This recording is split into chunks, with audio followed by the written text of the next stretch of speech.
So far, 2017 has gotten off to a really slow start on new MMORPG releases, and I feel many of you may feel that there's nothing to really look forward to at the moment. But hopefully with this video I can shine some light on a new MMORPG I am really excited for. Ashes of Creation. Ashes of Creation is a new open world MMORPG being developed in Unreal Engine 4, and as you probably have realized already, looks visually amazing. The game is set in a high fantasy in the world untouched by civilization for thousands of years, and aims to provide content for both PvE and PvP. Something you all may really be excited to hear is that the game is being developed by a Western team of developers known as Intrepid Studios. A team made up of industry vets who have worked on games like Star Wars Galaxies, EverQuest, and PlanetSide 2, and even Call of Duty. Let's start with talking about one of the most unique features with Ashes of Creation, their node system. So the game world is basically split up into zones. Each zone occupies a node, and a node is a place that can be built up over time. The nodes level with the players on actions they do, like leveling, crafting, and killing monsters, etc. Events and tasks the players complete will eventually level that node. For example, each node in the server starts at level 0, a little love from the players, and that node now becomes level 1 and now has an area of a camp. More leveling makes it evolve into a town. At level 5 it becomes a city, and at level 6 a metropolis, and so on. Every time a node levels up in the world, it reacts with offering new content to the players, like dungeons, world bosses, aggressive monsters attacking the civilization otherwise would never happen unless you leveled up that node, and quests. Where this gets interesting is only a few nodes can be built up at any given time, and this creates player conflict on the destruction and protection of certain nodes to progress the story in a new direction. Examples for wanting to destroy a high-level node to make room for growth of a new one you already put resources into. If you can't tell already, Ashes of Creation is a strong player-driven game where no two servers will ever be the same. What I like about this system is players decide how the worlds build and what they have to progress the story. We aren't waiting for the developers to release more content, but in fact trying to find ways of unlocking the content that's locked behind these nodes by forming alliances with other players to free up some high-level nodes to make room for lower ones to grow and develop. Trading will be something very important to city development, and Ashes of Creation has a first-of-its-kind trading system that makes real sense of risk versus reward as movement of resources. The first thing affecting this trade system is your carry limit. You can't carry thousands of ore from city to city like most MMOs. You do have a carry limit, but instead need to find ways of transporting your goods via the game's caravan system. The reason you would want to do something like this is maybe processing your goods as a crafter, but the town you're in currently doesn't have the facilities to do that. Or maybe you want to be a trader and you want to sell those goods to a town that otherwise wouldn't have those type of resources. Remember, no two towns will ever be the same due to the development of node systems. Anyway, the caravan system is exactly what players will use to do just this. So how does it work? As a player, you would pay a caravan to transport your goods from one node to another. Upon doing so, a number of NPC guards will spawn to protect your transporting goods. However, how strong the caravan is depends on a few factors. The leveling of the node that the goods were developed from, if the node falls under influence of a castle, if players decide to purchase extra guards, and also what the elected node official or officials determine which to allocate node resources to the caravan guard system. Upon creation of a caravan, players around that caravan have three options. Help protect the reward, and when it reaches the destination they'll get a reward. Simply ignore it. Or for the third option, attack the caravan in hopes to create a wreckage that only the attacking players will be allowed to loot for rewards. This system basically creates a dynamic mobile PvP zone in which, well, added value to the player's resources being transported. Crafting is another really big aspect to Ashes of Creation and is referred to in-game as your artisan class. There's 3 different paths you can take: gathering, processing, and crafting. Down each path, you will learn professions related to each path. For example, if you wanted to make weapons, then you would have to have the crafting path. Cooking or alchemy, the processing path. The way the system is designed is to make no single player master all the paths. It's physically impossible. If you want to level up all 3 paths and become a jack of all trades, then you can do that. But you'll have to lower one of those paths to be able to master another path. When it comes down to leveling in Ashes of Creation, it feels like you will have a lot of freedom and somewhat of a sandbox feel. When your character is created, it will spawn in via one of the 4 great portals. The portal you appear in depends on the race you chose. 2 races share each portal, making a total of 8 races to choose from. The game, however, will not be faction-based like ESO or World of Warcraft, making your selection a much more enjoyable option for your friends because you know you'll be able to play together later. For the limited information we have so far, you can get experience by leveling up from multiple different avenues such as exploration, crafting, questing, and just killing monsters, as well as possibilities of a few other avenues except not revealed yet. There is going to be 3 different types of quests in-game: public quests, which will be believed to have ones randomly spawn in the world; area quests, which sound like quests specific to a certain area of the game via the node system; and quest change, which determined from outcomes by player choice and will never be the same from server to server. This is really exciting to me because the quest that I found the most enjoyable out of any MMO is the ones that give the players the choice to make decisions that could really affect the outcomes of your game. It also is nice to know that you can level up by other means than just questing, such as exploration and crafting. Now, before we talk about main PvE and PvP content making up this game, I would like to go over the world design and what to expect in the setting of Ashes of Creation. So as previously mentioned, this is a completely open world game, and you can go from one end of the map to the other without ever hitting a loading screen. Despite being made in Unreal Engine 4, there will be thousands of players per server. This was a bit worrisome for me because such of a large game being housed on this type of engine, but I recently found out that only the game's looks will be based in the engine, and the heart of the game will be ran on Intrepid's proprietary coding system designed for this task to run this type of game with thousands of players on each server.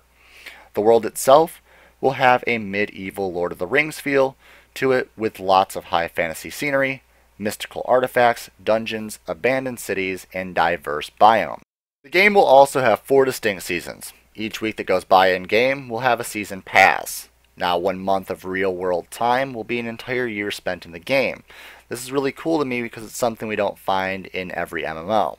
Something else that myself and many others enjoy about Ashes of Creation is that there's 3 different types of player housing: player-built housing, node housing, and instance housing.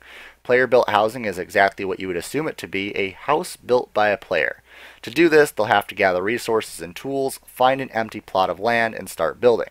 From what I can tell, this occupies real game space and will have to be protected by other players, and players can go on to grow crops outside of their house if they decide to level up the Gathering Artisan class path. Node housing, for instance, is another form of housing that takes up real game space, but instead of building it, you'll have to purchase it when the node that it occupies becomes a certain level. Once the home is made available, you can purchase it, and as the node levels, the house will level, eventually creating a mansion at the metropolis stage. I am not too sure how instance housing will work, but from what I can tell, is it will be a housing outside of the game world that is protected in an instance that you can teleport or travel to, kind of similar to the housing in WildStar works, for example. PvP will offer content for both large-scale PvP and small-scale PvP players. For small scale, the game will include dueling, an arena system with ladders and competitive rankings, caravan system as mentioned earlier, and a bounty hunter system in which players can hunt down and kill corrupt players, which will be shown on the map for bounty hunters' enjoyment. For large-scale PvP, there will be sieges for the guilds to control nodes and castles which have destructible environments, as well as a guild war system.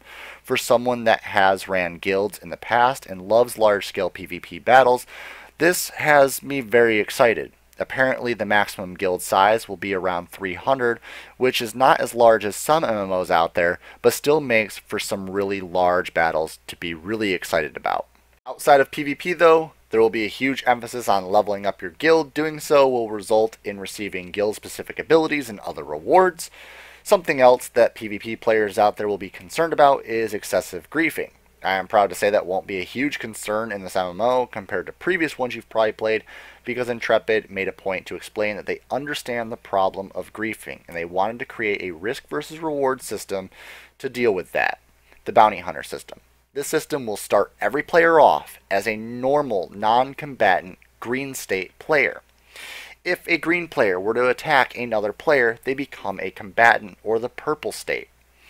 Now, at the purple state, if two purple states fight each other, the risk for reward is not that bad. Also, the rewards are lower to incentivize PvP, but if a green player were killed by a purple player, that purple player moves on to the red state, a corrupted player.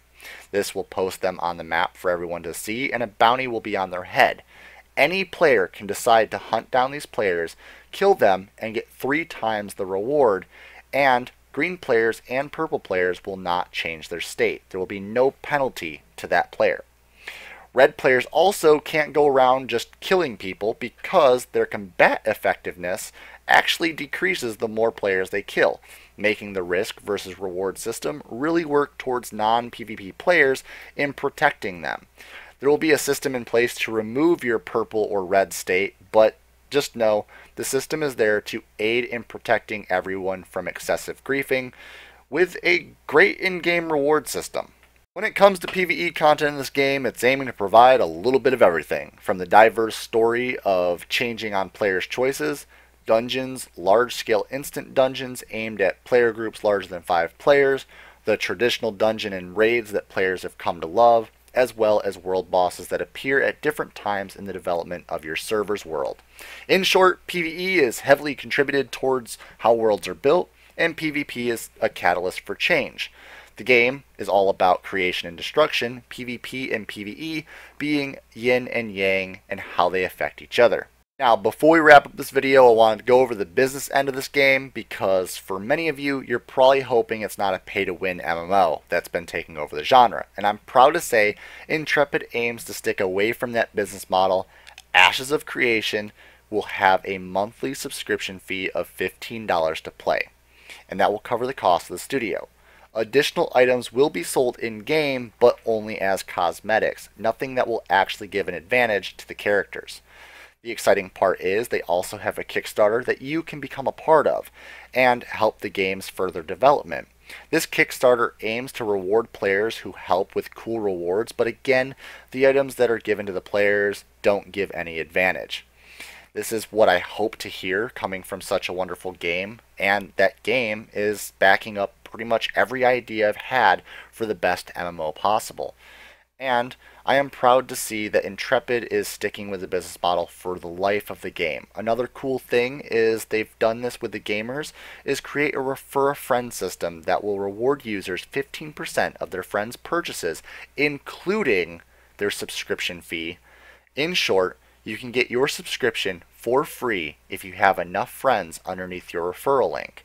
I feel this is a wonderful thing to include because the studio spends less money and time on advertising and more time on developing, making the game even better. So far, Intrepid has reached many goals that they've had in development and crowdfunding, so with more time, I feel this game will become one, if not the best MMORPG in today's market.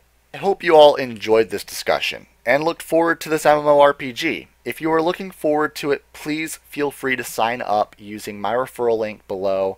This is not a sponsored video, I just enjoy the game and I want to share it with all of you as well. Also, if you enjoyed the video, please press the like button, and I am proud to say I will be covering all news of Ashes of Creation, so please subscribe today. Also, if you have any questions, feel free to ask and comment down below. I do have contact with the lead designer on Ashes of Creation, and I will go over the questions with him in a later video in a podcast if we get enough questions down below. I'll make that video. Finally, as always, stay violent and be privileged. Oh, hi. PPG isn't here right now, but I guess you enjoyed the content. So over there's the logo you can click on. That will allow you to subscribe. More content up there, and behind the scenes daily content over here on the vlog channel. There you go. Enjoy.